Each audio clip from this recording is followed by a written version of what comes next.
you said your fellow Americans just elected Donald Trump as president again this past November.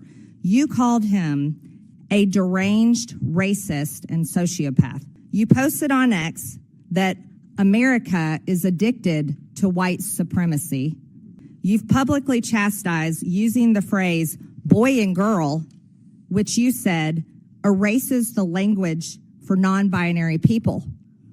There's only two genders, by the way.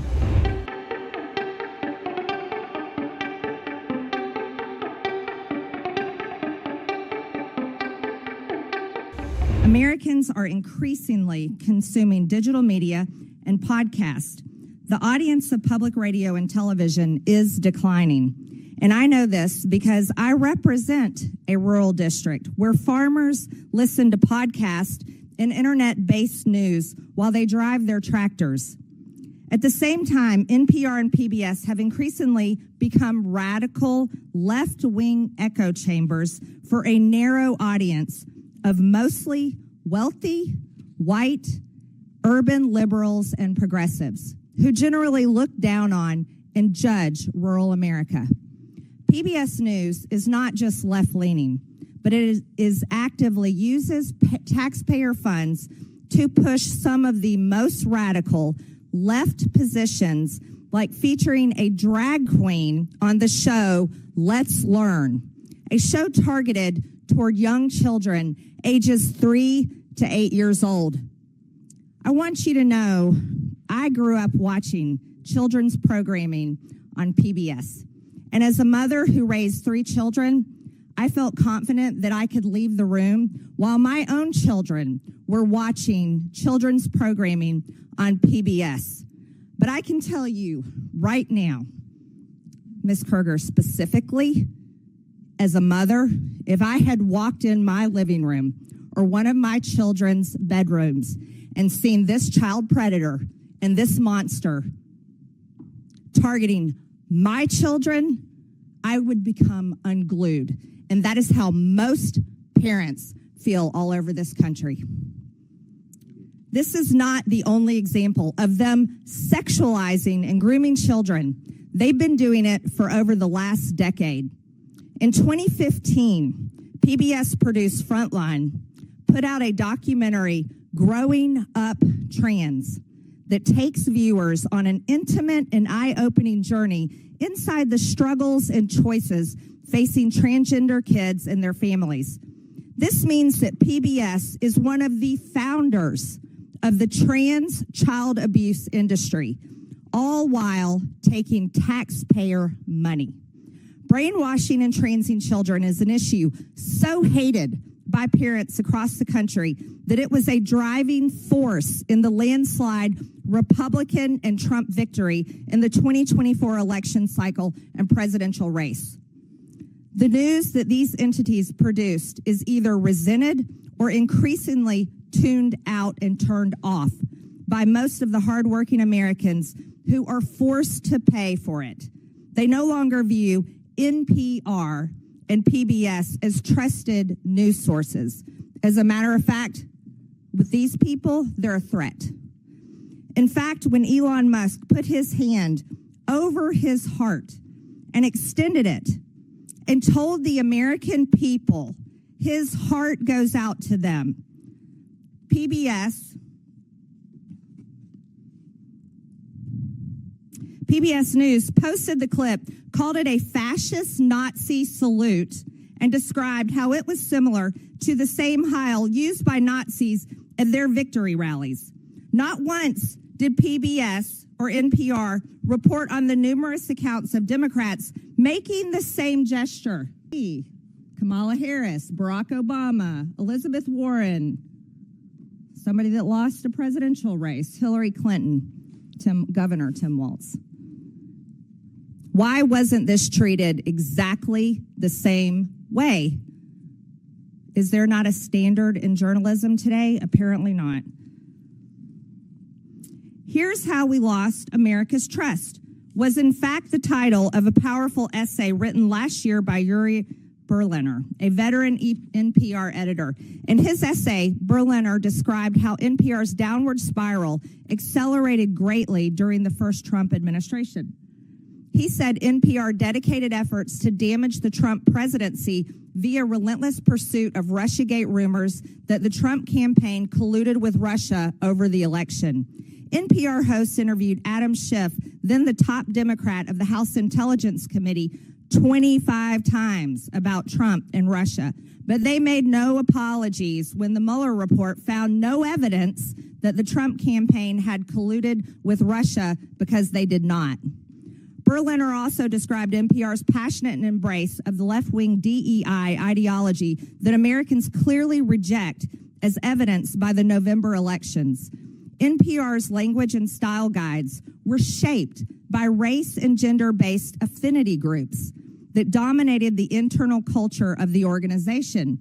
And NPR journalists were to ask everyone they interviewed their race, gender, and ethnicity, and enter it into a centralized tracking system. This tracking system embeds DEI into the fibers of its content. Sounds like racism to me. It's a software attached to NPR's content management system where these reporters and producers submit information about their sources' race and ethnicity, gender identity, geographic location, that's kind of scary, and age range. The tool allows NPR to track the demographics of their sources in real time to allow for source diversity.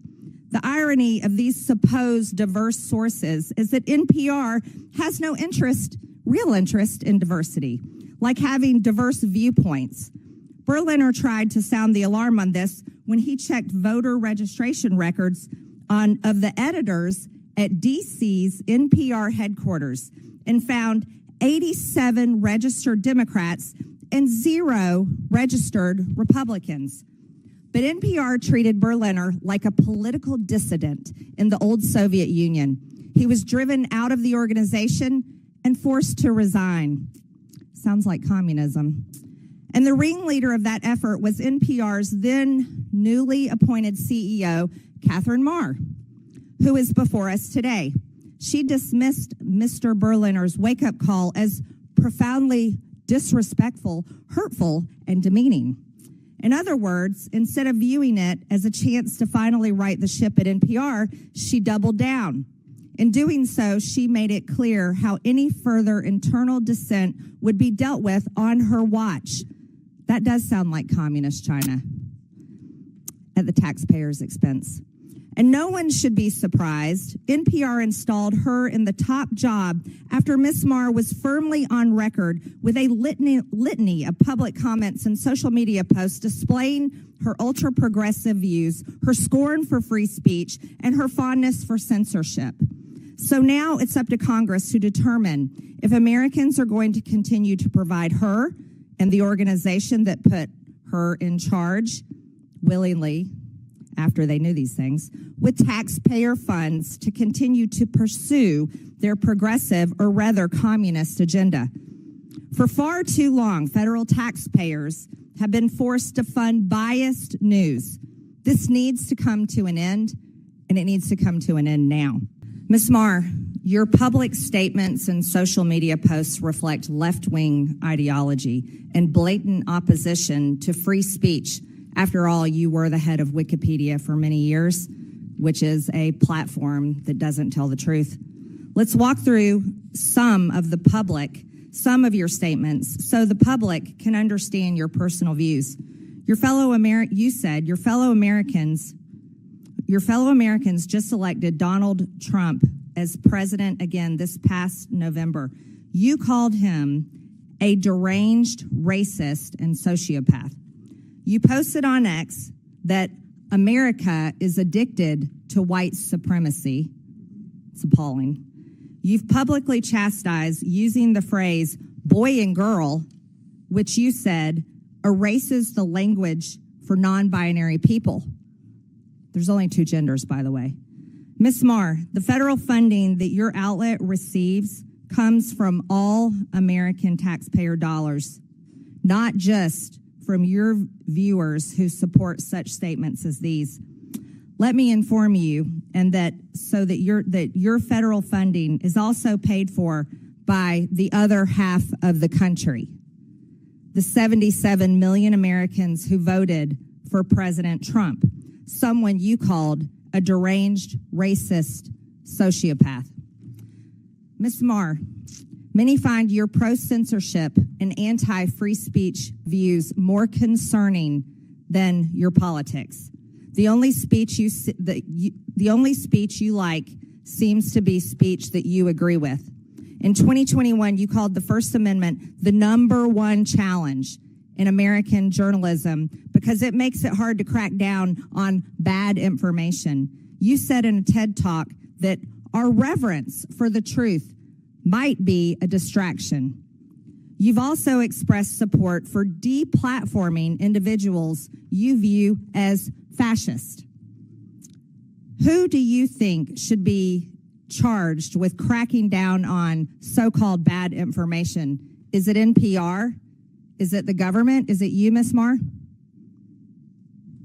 Congresswoman, Madam Chair, thank you so much for the opportunity to address this. I know. Do you is it up to you and NPR to crack down on bad information or decide the truth? Answer the question, yes or no, Ms. Maher. Absolutely not. I'm a very strong believer in free speech, and I believe that more speech. Your public statements say otherwise. Ms. Maher, in 2021, when speaking at an Atlantic Council event, you said that when you were CEO of Wikipedia, you took a very active approach to disinformation and misinformation. During the COVID pandemic and the 2020 election, you said you censored information through conversations with government. Which governments were those, Ms. Maher? The Biden administration, yes or no? Madam Chair, Wikipedia never censored any information. These are your public statements, Ms. Maher. Ms. Maher, are you familiar with Section 399B of the Communications Act? It prohibits non-commercial education broadcast stations, NCEs, from airing commercials on behalf of for-profit entities. The FCC recently opened an investigation into the underwriting announcements and related policies of NPR and PBS. Does NPR air commercials for for-profit entities, Ms. Maher? Yes or no? Madam Chair, we are in full compliance with the FCC's inquiry and will continue to cooperate. I remind you you're under oath, and violations of the Communications Act comes with a fine up to $10,000 and possibly up to a year in prison. Does PBS air for-profit commercials, Ms. Kerger? We air underwriting announcements, and we believe we are in full compliance with the FCC, and we look forward to delivering the material required in this part of this investigation. We look forward to that, too. I'm assuming you're concerned, both of you are concerned about this, and that's why you brought so many attorneys with you today.